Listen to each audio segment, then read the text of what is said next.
This video is to address one of the things that I despise the most. By coaching, personal conversations, movies, whatever, life. This is the one thing that I despise so much. And it is shame and regret.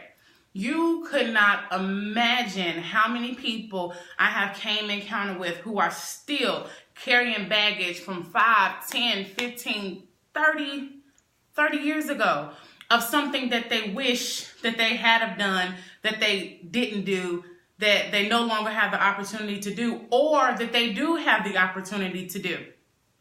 And I always say, this is the first thing that I lead with. Once, of course, after I listen and we go through our whole initial spiel, focus on what you can change. This situation that you're looking at, how much of it is within your control? What capacity do you have in this situation? And then we're going to go from there. Because if it's something that you can change, there's no reason why we need to be focusing on something that has occurred back then that you can do nothing about. And essentially, if you made a bad choice, right? If you made a bad choice and you feeling regret or shame, what have you, right? You are essentially saying that I'm better than that and I could have made a better choice. There was room for better. I could have done better. I didn't do better, whatever. So if you know this, go after that thing. If that opportunity is still there, go after that thing. It's no need in crying over spilled milk. We all do it, right? We all, okay. But once you do that, you get back up and you go back at it. That if you're still breathing, if you're still here, that is a perfect opportunity for you to live your life and go after that thing. You crying about it is not going to make anything better. It's really making it worse, to be honest with you. Focus on what you can change. And a lot of times the pressure just comes from your perspective of it. If you make yourself think that that was the last opportunity, only opportunity, then of course you're going to be bummed out. Life is not always like that. That is not always the case. Because you didn't do it when you were 16, now that you're 45, you're not able to do it. That's not true. That's not true. Get your perspective in check. And make sure that you aren't just going to war in your mind, one, not going nowhere, fighting yourself, disturbing your peace, robbing yourself of peace because your perspective is off track. That's not fair to you. And it's not fair to the people that you share your life with because we all want the best of you. We all deserve the best of you. You moping around, being sad, being down, not going after those things that you're passionate about, nah. Shame and regret, no. Focus on what you can change and make sure that your perspective is not throwing you off. And a lot of times we magnify the things that we do wrong, like you don't have any good things, like you don't do anything good. Like I said in one of my first videos about me going to the gym. Yes, I talk about working out all the time because I have to work out like that. Yeah, I have to work out. But anyway, so when in that first video, I was speaking about how I would go to the gym, work out, work my tail off, and I would be bummed out the whole doggone day because I didn't make it there on time. So, I mean, even work now, like, and this is so corny, but this is what gets me through those times when I start to feel that shame and regret try to sneak up on me. I have this little corny saying, it's very corny, but it works for me. And I pray that it also works for you. Goes like this. Try my best, no regrets. If I have tried my absolute best, I mean, I have my list of goals, what I want to get, one or two things that I want to get achieved by the end of the day, by the end of the week, by the end of the month, yada, yada, yada. A case in point, last month when I had the flu, I had my wisdom teeth removed, it was just a lot of stuff going on within a month, so there was just certain things I could not do. Excuse me. Again, try my best, no regrets. If I have placed my best foot forward, who's going to cry about that? Not me. I'm not going to waste my time crying about it because unexpected things are going to happen. And I make room for that. I leave room for error. I'm not holding myself or anybody else to the standard of not experiencing life and being human. And that's to my next point.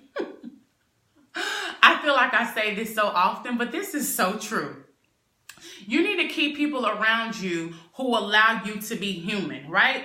I don't mean just allow you to walk all over them, because that's counterproductive. It's abusive for them, it's abusive for you, it's no good for anybody, right? But you need to have people around you who hold you accountable, so you won't continue to experience the regret and the shame and disappointments. If you have those people now, you said you was going to write that paper by the end of the week. You know that paper due. Why you didn't write that paper? Oh, you said you was going to stop eating out. Why those type of things. And a lot of people try to stand clear of that because they don't want people in their business, or they don't want anybody judging them. No, boo. That's why shame and regret is one of the things that you're facing and you're experiencing challenges, is because, one, you're not being realistic with your goals. And two, you must have people in your corner who will hold you accountable. And when I say accountable, I don't just mean the negative accountable, because everything in life is not negative. I mean, everything in life is not negative. I hate the whole, I keep it real, but everything comes out your mouth is negative. No, everything in life is not negative. So the people in your life that you have close to you to hold you accountable, they also praise. They will also point out things. Oh, yeah, I noticed you haven't done, or I noticed that you have done. Those type of people, you need them. You need those type of people in your life. Life is too hard. Life is too hard to experience on your own and go through on your own. I'm telling you, I did it. I went through it. No. Every road bump you go through and you just keeping it all inside. No, that's not healthy. And you need people. You deserve, that's it. You deserve people in your life who love you, who care about you, who want you to prosper, who care about the conditions of your heart and care about everything that's going on in your life. Now, you may have 12 people who care about different areas of your life, but so what? You need people in your life who care about you, and you deserve it. You deserve it. And another thing that I put into place to offset my shame and regret that I've often dealt with, that I've dealt with quite a bit, as I set goals for myself. And like I said before, it's not anything that's crazy far-fetched.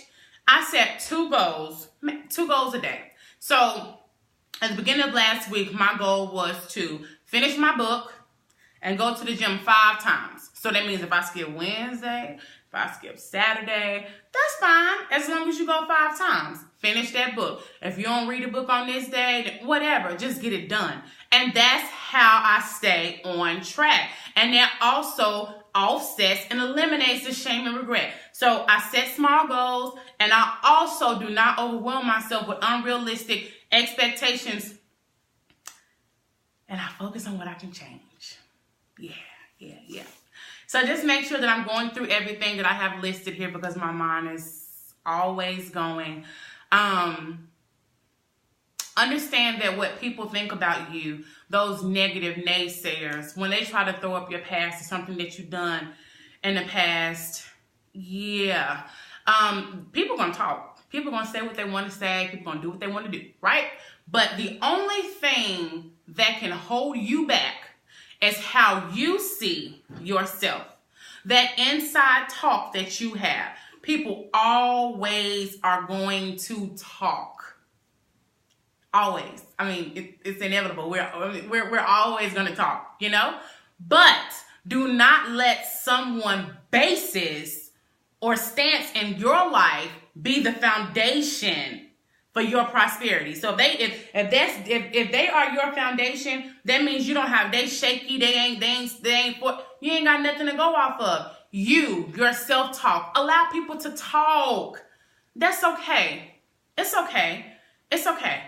But what you think about yourself and what you say to yourself is what matters. That's why it's important to have that intimate, long-standing, strong relationship with God, so you understand how he sees you, what he says about you, and who he created you to be. And all 3 of those things will manifest themselves by reading a word, and also maintaining a relationship with him. People are always going to talk. And to be honest with you, I will be the devil's advocate this time, and I will tell you, sometimes people speak and they aren't intentionally trying to hold you back from anything, but they just don't see it. They don't have the vision that God has given you. They don't see the purpose in your life, and that too is okay. Because if it wasn't, he wouldn't have given it to you that way. You can handle it. But you got to stand up and work that thing. Shame and regret, it's over with. No. You start praying on that thing today. And I have one better for you. And I'm going to close here. If you know that there's something in your life that you've been struggling with that you just haven't been able to quite get over, and it's been pulling and tugging at your heart, and you just cannot get over it, no matter how many times you pray, no matter how many times you, whatever it is, keep praying on that thing though. But if you know how it feels to deal with guilt and condemnation, how dare you not have mercy on other people?